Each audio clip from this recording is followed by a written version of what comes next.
တကြားမင်းနဲ့မြမမင်းရဲ့အလောင်းအစာအိုးရှိတုန်းကတကြားမင်းကြီးနဲ့မြမမင်းကြီးတို့ဟာပု္ပ္ပစာတစ်ခုကိုအကြောင်းပြုပြီးအငင်းပွားခဲ့ကြရာကနေရှုံးတဲ့သူကနိုင်တဲ့သူကိုဥကောင်းပေးရမယ်ဆိုတဲ့အင်မတန်ကြောက်စရာကောင်းတဲ့လောင်းစားကြီးတစ်ခုလုပ်ခဲ့ကြတယ်။နောက်ဆုံးမှာတကြားမင်းကြီးကအနိုင်ရရှိသွားပြီးမြမမင်းကြီးကတော့သူ့ရဲ့ဂတိအတိုင်းဥကောင်းတော်ကိုတကြားမင်းကြီးစီအနှံခဲ့ရတာပေါ့။ဒါပေမဲ့ပြဿနာကမြမမင်းကြီးရဲ့ဥကောင်းတော်ဟာတကောအချိန်ကကြီးမားလွန်းနေတာပါပဲအကယ်၍သူ့ရဲ့ဥကောင်းတော်ကိုမြေပေါ်ချထားရင်ကဘာကြီးမိဟုံတောက်လောက်မယ်သမုတ်တရားရဲ့ပြစ်ချထားရင်လည်းရေတွေအားလုံးခန်းလျှောက်သွားမယ်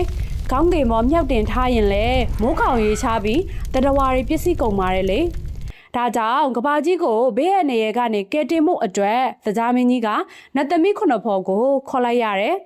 ပြီးတော့ဗမာမင်းကြီးရဲ့ဥကောင်းတော်ကိုတစ်နှစ်တစ်ယောက်စီအလဲကျရှိဖို့ထားဖို့တာဝန်ပေးလိုက်တာပေါ့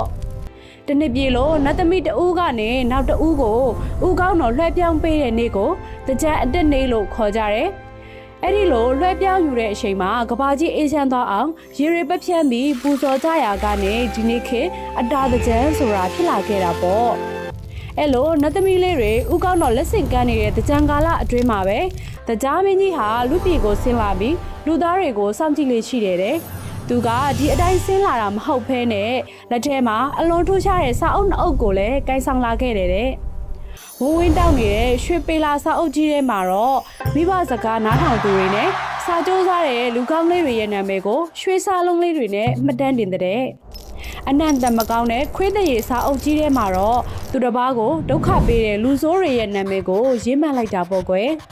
ဒါကြောင့်တို့ကလေးတွေလည်းတကြံမှာပျော်ပျော်ပပရေကစားရင်းနဲ့တကြားမင်းကြီးရဲ့ရွှေပေလာထဲမှာကိုယ့်နာမည်လေးတွေပါအောင်လူကြီးမိဘတွေကိုကူညီရမယ်ရင်းရင်းကြည်ကြည်ဆက်ဆံရမယ်နော်နှစ်အောင်ကအညစ်အကြေးတွေကိုရေအေးလေးနဲ့ဆေးကြောတန်းစင်ပြီးစိတ်ထားဖြူဖြူစီစီနဲ့နှစ်သစ်ကိုအတူတူကြိုးဆိုကြရမယ်နော်